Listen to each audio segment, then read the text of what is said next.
Assalamualaikum warahmatullahi wabarakatuh. Om Swastiastu, Namo Buddhaya, Salam Kebajikan.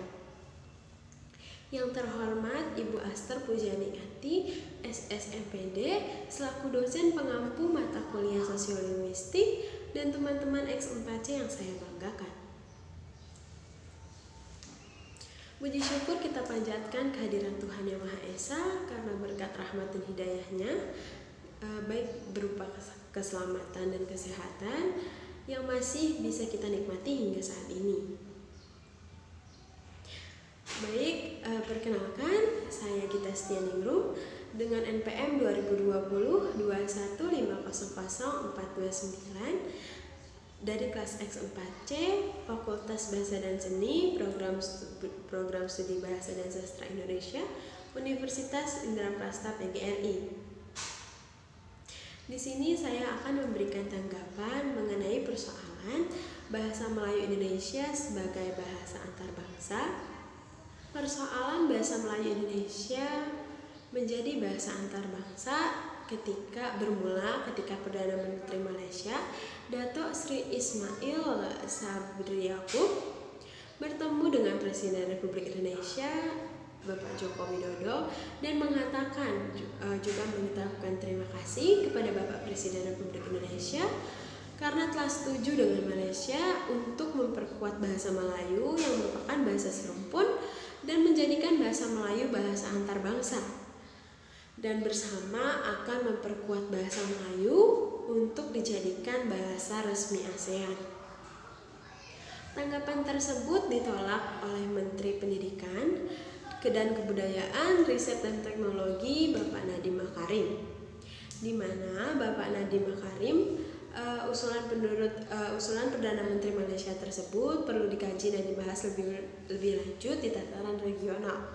Bapak Nadiem berpandangan bahasa Indonesia lebih layak untuk dikedepankan.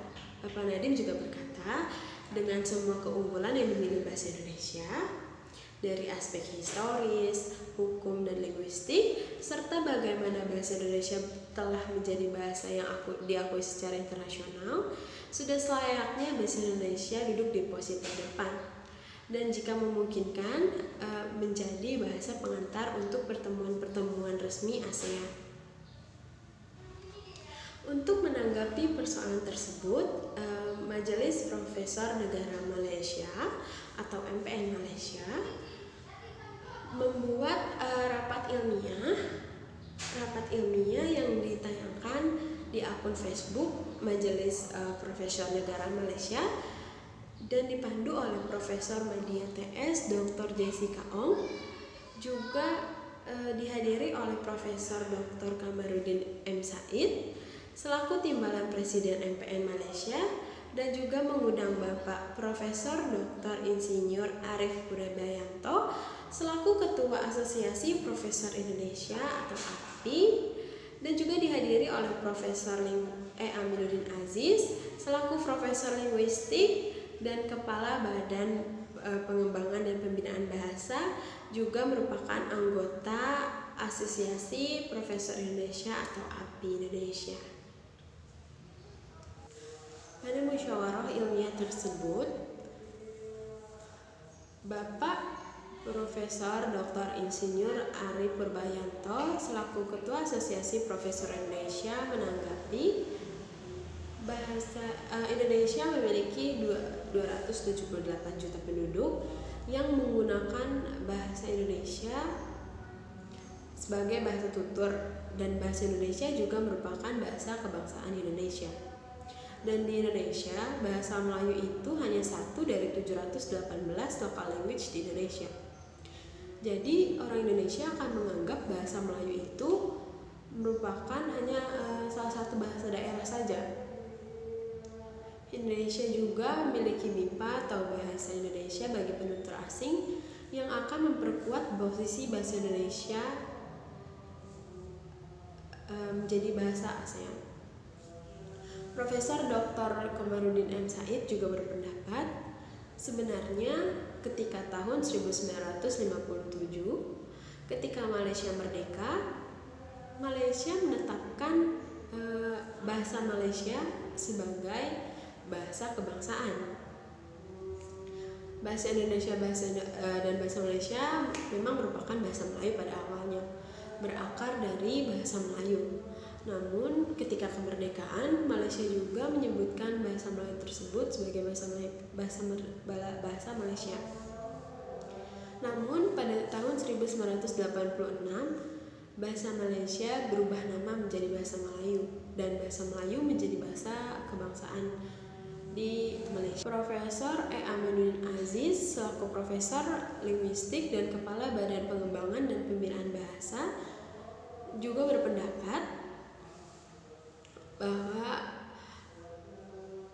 apa yang diucapkan oleh Perdana Menteri tersebut kurang jelas atau memiliki bahasa antar bangsa, fungsi bahasa antar bangsa bagaimana yang ingin beliau tetapkan untuk bahasa Melayu tersebut, seperti untuk bahasa kerja, untuk bahasa keseharian dan lain-lain.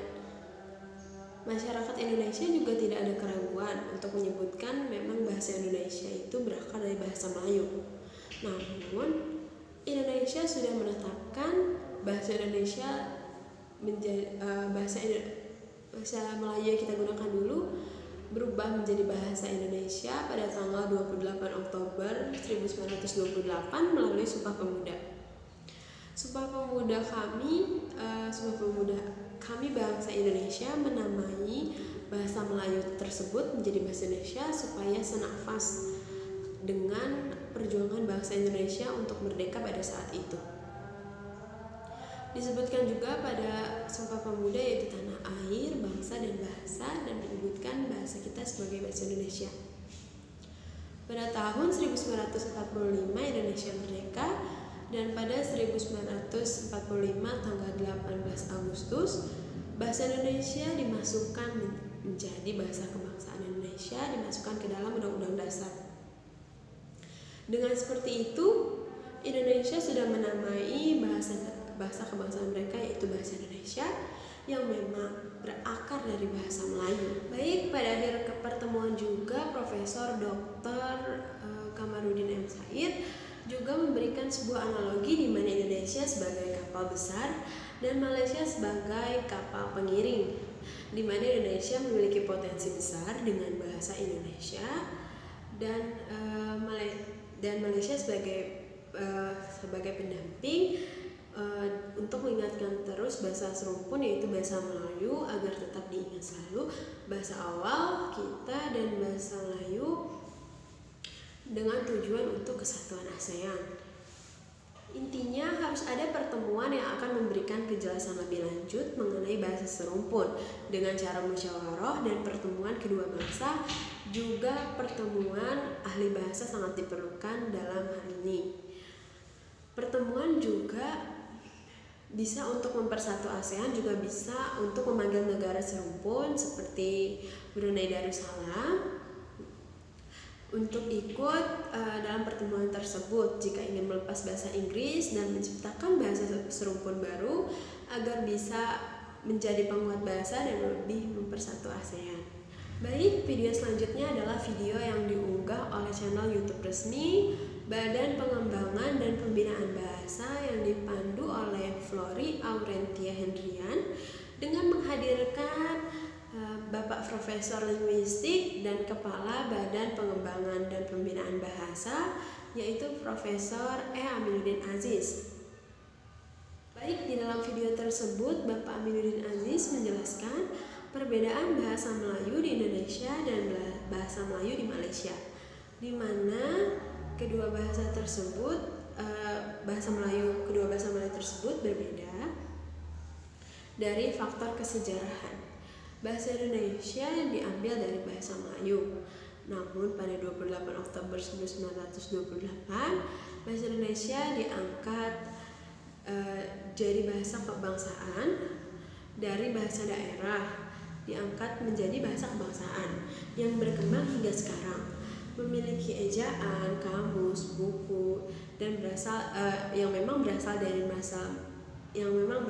bahasa Melayu. Dan bahasa Melayu tersebut tetap menjadi bahasa daerah di Indonesia. Sedangkan di Malaysia, bahasa Melayu berkembang sebagai bahasa negara. Sedangkan di Indonesia, bahasa Melayu berkembang sebagai bahasa daerah. Jadi, ejaan, istilah, kosakata dari kedua bahasa Melayu tersebut akan sangat berbeda. Melayu Malaysia menyerap bahasa Inggris, sedangkan Melayu bahasa Indonesia atau Melayu Indonesia menyerap lebih banyak bahasa daerah. Selanjutnya, bagaimana sih proses Indonesia mengajukan bahasa Indonesia sebagai bahasa ASEAN? ASEAN menggunakan bahasa Inggris untuk bahasa kerja mereka mulai tahun 1967, di mana bahasa Inggris sebagai bahasa kerja berjalan hingga saat ini. ASEAN juga memiliki peraturan di mana keputusan harus disetujui oleh seluruh anggota. Di mana ASEAN memiliki 10 anggota, yaitu Indonesia, Malaysia, Thailand, Filipina, Singapura, Vietnam, Myanmar, Laos, Kamboja, dan Brunei Darussalam. Semua negara tersebut, 10 negara ASEAN harus menyetujui bahasa Indonesia agar bisa naik dan terpakai menjadi bahasa resmi ASEAN. Jadi jika salah satu anggota ASEAN tidak menyetujui, maka tidak akan bisa terpakai bahasa Indonesia menjadi bahasa resmi ASEAN. Baik, kesimpulannya untuk pertanyaan yang ada di Google Classroom, yang pertama, kamu ingin pilih bahasa mana, Indonesia atau Melayu? Jawaban saya dengan sangat yakin adalah bahasa saya, yaitu bahasa Indonesia, dengan memiliki 260 juta penutur dan telah dipelajari secara resmi oleh 47 negara dengan 1.200 penugasan dan 700 guru tersebar, juga lebih dari 142.000 pembelajar aktif yang sedang mempelajari bahasa Indonesia. Dengan yakin saya menjawab bahasa kebangsaan negara saya, yaitu bahasa Indonesia. Bahasa Melayu memang merupakan akar bahasa Indonesia. Namun, bahasa Indonesia sudah jauh lebih berkembang dan berkembang sangat banyak dari bahasa asal muasal. Orang Indonesia tidak akan dengan mudah mengganti nama bahasa mereka dengan bahasa lain, karena bahasa Indonesia terkait dengan perjuangan bangsa Indonesia, terkait dengan para pahlawan Indonesia dan harga diri, jati diri bangsa Indonesia yang sudah disahkan dalam Undang-Undang Dasar Negara Republik Indonesia. Bahasa Indonesia ini adalah identitas bangsa yang harus kita perjuangkan sebagai kemartabatan dari bangsa ini. Ketika bahasa ini atau bahasa Indonesia dibuat terbengkalai, artinya kita membuat keterbengkalaian identitas kita. Jangan sampai identitas kita hilang. Ketika kita mau berusaha dan menjadikan bahasa Indonesia sebagai salah satu bahasa internasional dan mengglobal, kita membutuhkan upaya ekstra yang harus ikut kita lakukan bersama, bukan hanya orang bahasa, melainkan seluruh masyarakat Indonesia. Intinya, kita sebagai warga negara Indonesia yang merupakan anak bangsa harus turut memajukan politik bahasa kita, bahasa Indonesia, di mana kita harus melestarikan terus bahasa daerah, mengembangkan dan membina bahasa Indonesia. Yang ketiga, Indonesia memperbolehkan warganya mempelajari bahasa asing.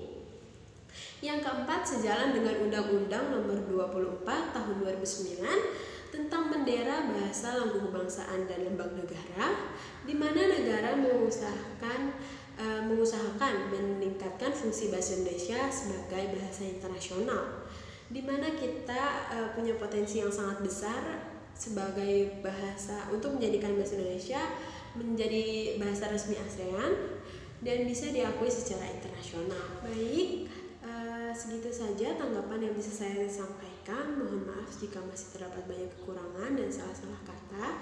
Terima kasih telah menyimak tanggapan saya hingga akhir. Kurang lebihnya mohon maaf. Assalamualaikum warahmatullahi wabarakatuh.